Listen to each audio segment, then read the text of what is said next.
everyone, welcome back to my channel. I'm Huck. Today we are doing my June wrap up, and June was kind of a weird reading month for me. I was pretty much in a reading slump for all of June, and now at the beginning of July I feel like I'm maybe a little bit coming out of it, but still feeling a little bit slumpy. It's a confusing time. So I did not read as many books as I normally do. I finished 5 books in June, which isn't bad. It's just that usually I average like 8 to 10 books in a month. So that is lower than my usual number. And every book that I finished was also a 3-star. And I don't know if that is because I was only reading 3-star books, or if the fact that I was in a reading slump, just like my mood was making me feel very meh about everything that I was reading. But I have 5 3-star books to tell you about.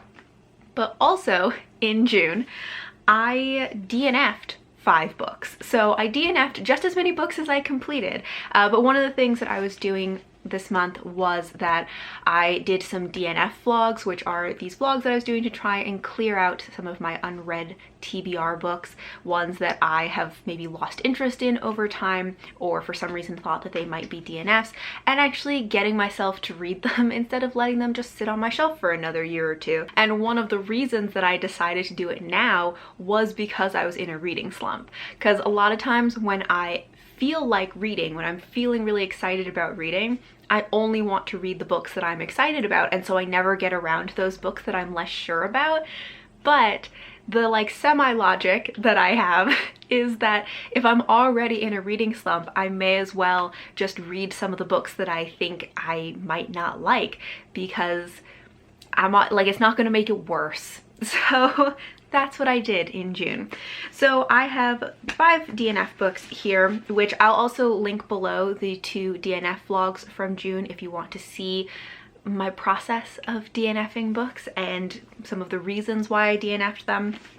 But the ones that I DNF'd were The Gilded Wolves by Roshni Chokshi, The Game of Kings by Dorothy Dunnett, The Dark Tide by Alicia Jasinska, Or What You Will by Jo Walton, and Master of Crows by Grace Draven. So those were my 5 DNFs. Now let's get into the 5 books that I actually completed. So the first book that I read in June, which is pretty much the one book that I read for the first half of the month, was Wicked Like a Wildfire by Lana Popovic. This is one that also has been sitting on my shelf for a while, and I didn't know what I wanted to read for that first half of the month until I finally decided that I wanted something with garden magic, which is why I picked this up. However, it did not end up being as gardeny as I had been hoping for. Okay, so this is following a family. There's a mother and 2 daughters in, I think, Montenegro, in a small town, and they each have some kind of power that they call a gleam. And the gleam is usually something to do with art and the senses. And so one of the sisters, hers has to do with music, and one of them, hers has to do with when she looks at objects, especially flowers, she sees this kind of kaleidoscope fractals of color. It's kind of a weird power, but the mother's power has to do with baking. So they all have these kind of creative powers that have to do with the senses. But according to their mother, they have to hide these powers. You also kind of get the feeling that the mother is running from or hiding from something from her past. The 2 daughters know very little about their mother's past or any family that they may have. And so what ends up happening in this essentially is that someone from the mother's past shows up, and things go wrong, the mother disappears, and the kids have to figure out what happened to her, and they start to learn more about her and her past and their family and their powers. So it kind of turns into a bit of a mystery as they're trying to figure out what happened to their mother. It also becomes very witchy, and as I said, it is not as gardeny as I was hoping, because from all the flowers on the cover and the description of how one of the sisters is very, she really loves flowers because when she looks at them, she gets these kind of fractals. The gardens aren't really involved in this. So don't go into it expecting garden magic like I did. Overall, I didn't have very strong feelings about this. It was fine. There isn't anything about it that I felt was really spectacular, nothing that stood out, but there wasn't anything either that I really disliked about it. I think I liked the first half of the book a little bit more than the second half of the book when it got more into the mystery and the witchy elements of it. One of the things that I did like about it is that the writing really uses a lot of description of the senses because each of their powers has to do with different senses, and so it is very sensual in its description, I guess, which I really enjoyed that aspect of it. But overall, I think that it was just kind of like fine and enjoyable, and I enjoyed it at the time. I think this was one of those books where I'm like, yes, this was the level of enjoyment and investment that I was prepared for at that time in my reading slump. So I'm glad that I read it when I did, but I don't think I'm invested in it enough to continue on to the second book. However, my impression, of course I haven't read the second book, but my impression is that in the second book it might get into kind of a Death and the Maiden territory in the story because it does have a personification of death. So if that is a trope that you're interested in, maybe you would be interested in this series. But that's not a trope that particularly like piques my interest, so I don't think I'm going to be continuing on with this one. Then I finally finished some books that I had been very slowly reading for weeks. The first of which was Mr. Impossible by Maggie Stiefvater. This is the second book in the Dreamer trilogy, which is a spin-off from The Raven Cycle, and The Raven Cycle is one of my favorite series. And this series, though, is specifically following Ronan and his brothers, so it's following the Lynch brothers and then a few other dreamers and other characters. There is this kind of secret society who thinks that the dreamers are going to destroy the world, and so they're kind of hunting down the dreamers and trying to stop them from doing that. And the dreamers are doing things that it's like a little unclear as to whether their actions will maybe destroy the world or if maybe they will save the world. The plot of this is very unclear to me, and that is the case very often with Maggie Stiefvater books. Like, as much as I enjoy her stuff, plot is not her forte, and that makes it very difficult to describe what is happening in any of these books. But suffice to say, we're following a bunch of dreamers as they're using their dream magic and doing stuff that may save and or destroy the world. And this book, I also gave this one 3 stars. I think overall I just don't enjoy this trilogy that much. Like, it's fine, and there's a certain level of enjoyment that I get from most Maggie Stiefvater books because I do like her writing and her characters, but I can't help but compare this to The Raven Cycle, even though I probably shouldn't. I would probably enjoy this trilogy more if I didn't compare the two, but it's kind of hard not to when this is a spin-off from that series and it has a lot of the same characters in it. And so in comparison, like, this one definitely, the series pales in comparison to The Raven Cycle. And I think there are a few reasons for that. One being that the fact that this is primarily focusing on Ronan as a main character, and for a lot of people, I know that Ronan is their favorite character from The Raven Cycle, but he wasn't my favorite.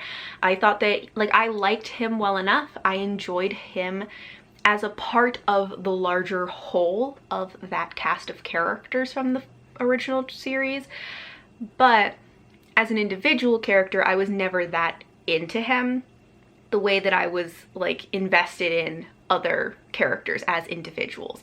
And so having a whole series that is primarily focusing on, like, him and his family just is not as interesting to me. Also, this series very much feels like Ronan, and so I think that in some ways that's really good because I think that makes sense for the series, and that's great that Maggie Stiefvater didn't just, like, kind of didn't try to just copy and paste the vibes or the feeling from The Raven Cycle into this series. It feels distinct and it feels like its main character, so that's great. But I just don't enjoy it that much because I'm not that into his character. I do think that this one also I think is trying to be a little more plot focused than the Raven Cycle. And as I said, plot is not Maggie Stiefvater's forte, and it often gets very like muddled and confusing, especially towards the end or during action scenes. And so that, I think, is just not playing to her strengths. And some of the things that I loved most about the Raven Cycle were that the plot kind of took a back seat, and it really focused on the themes of like friendship and family and the relationships and dynamics between these characters. And I think this one just isn't doing that as much. So I feel like it just isn't playing to her strengths as much, at least for me, in my opinion, as to what I love about her books and her writing. So I gave this one 3 stars. It was fine. And I am gonna, you know, of course, finish the trilogy when the last book comes out, but I just am not as into this trilogy as some other things that I've read from this author. Another book that I finally finished after being in the process of reading it for weeks is Fox Mask by Juliet Marillier. This is also another book that is like a less favorite series from a favorite author, because we all know I love Juliet Marillier, but this is one of my less favorite series from her. But I'm rereading it because I'm trying to kind of work my way through rereading all of her books. And so this is the second book in the Light Isles Saga duology. The first one, we're following a young wolfskin, which is kind of like a Viking. He and his best friend and like a group of people go on this raid to this island, where then his friend tries to kind of like take over the island and become the ruler, and does some really terrible shady stuff in the process, and then they end up having to get the uncanny involved. Then in this second book, we are following some of the children of some of the characters from that first book, and one of them has grown up his whole life never knowing who his father is or what happened to him. And he has recently turned, I think, maybe 18 or something. And so his mother tells him what happened to his father and who he was, and the fact that he may actually still be alive somewhere out there. And so he decides to set out to find his father and find out what happened to him, to kind of find out more about himself. And then some of his friends end up tagging along. They end up on another island and get embroiled in this long-standing war between these two islands that have to do with the folklore and spirituality of one of the islands and something or someone having been stolen. And they get in way over their heads in the process in a way that nobody would have predicted from the beginning. So this series is kind of always frustrating to me. Each of the books in this series has been kind of frustrating, and I think that it has a lot of the things that of course are great about Juliet Marillier's books, that it is slow-paced, character-focused, it has her beautiful writing and this folkloric storytelling that I always love about her books.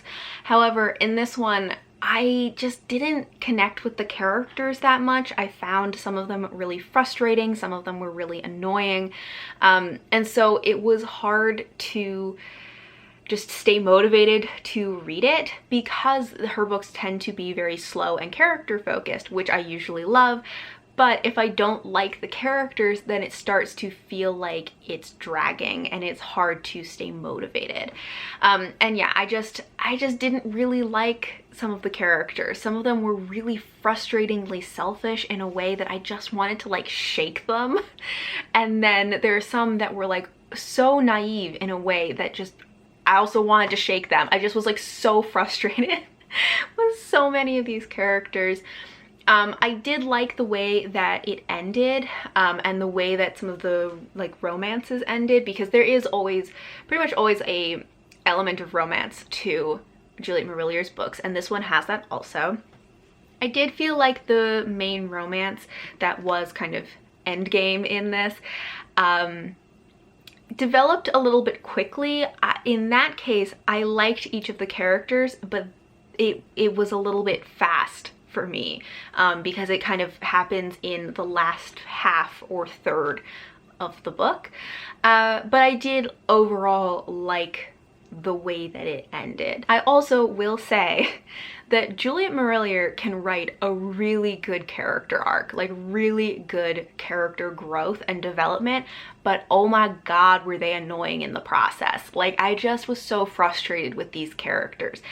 The thing is, I don't know if other people will be frustrated with them in the same way that I was. They are not characters that I think are necessarily like universally frustrating.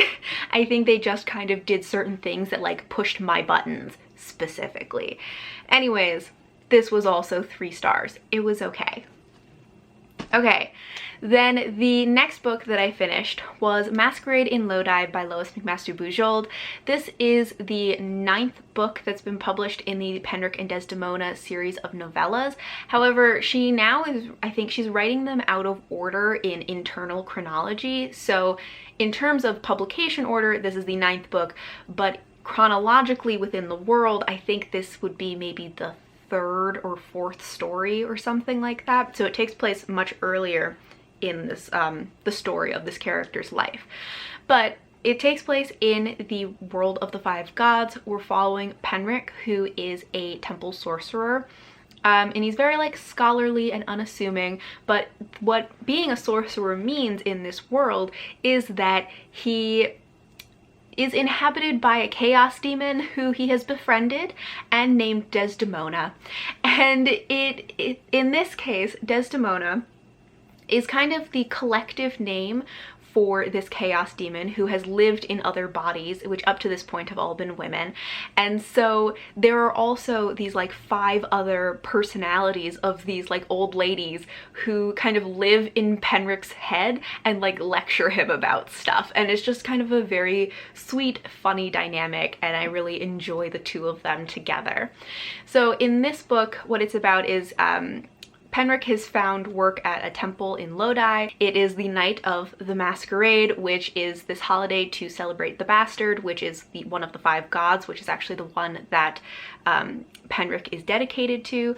And instead of getting to celebrate it, he is pulled away to investigate what happened to a man who was kind of fished out of the sea, and they thought that he had gone mad, and then they find out that he actually has been possessed by a mad demon, and the man escapes. And so Penric and a few other people have to go searching around the city on this night of the Masquerade during the celebrations, trying to hunt down this man who is possessed by a demon before he hurts himself or anyone else. And overall, this was not my favorite in this series that I've read. I just wasn't as engaged with it. It also felt like it had less of a full plot than some of the other books that I've read in this series. So I kind of always enjoy this world and these characters because I've spent so much time with them, but I wasn't as like into this one in particular. Although I don't know if that may also have been influenced by the fact that I was feeling kind of slumpy, and maybe I would have enjoyed it more if I had read it at a different time. But overall, I thought it was still fun, and I gave this one also 3 stars.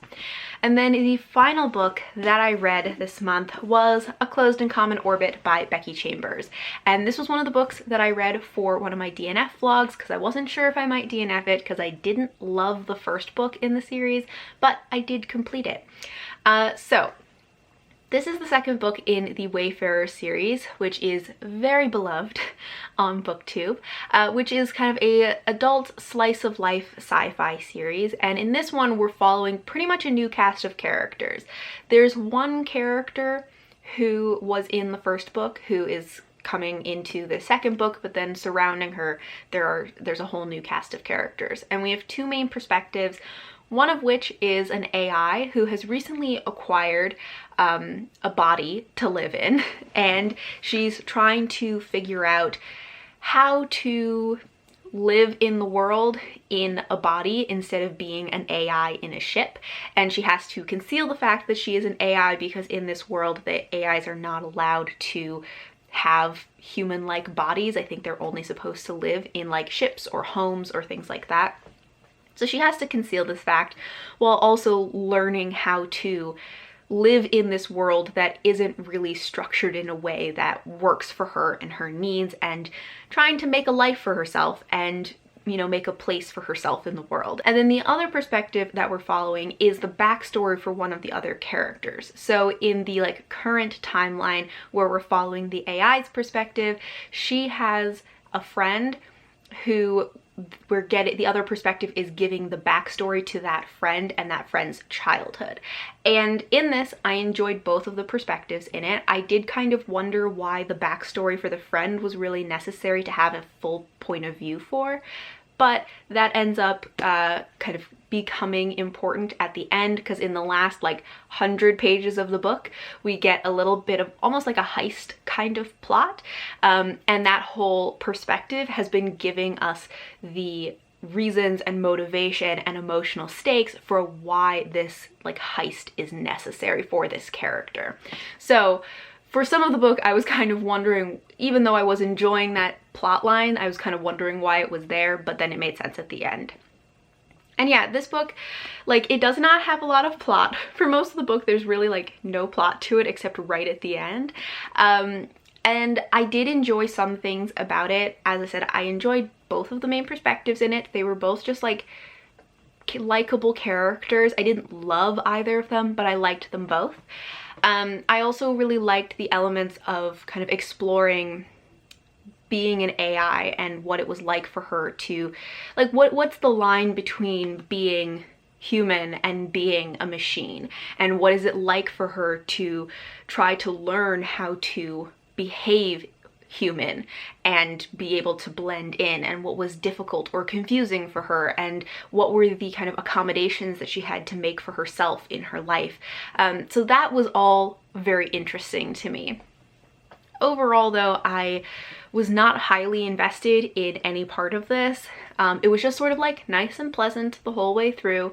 I enjoyed reading it. I think it was worth reading, but I don't think I'm going to actively be continuing on with this series.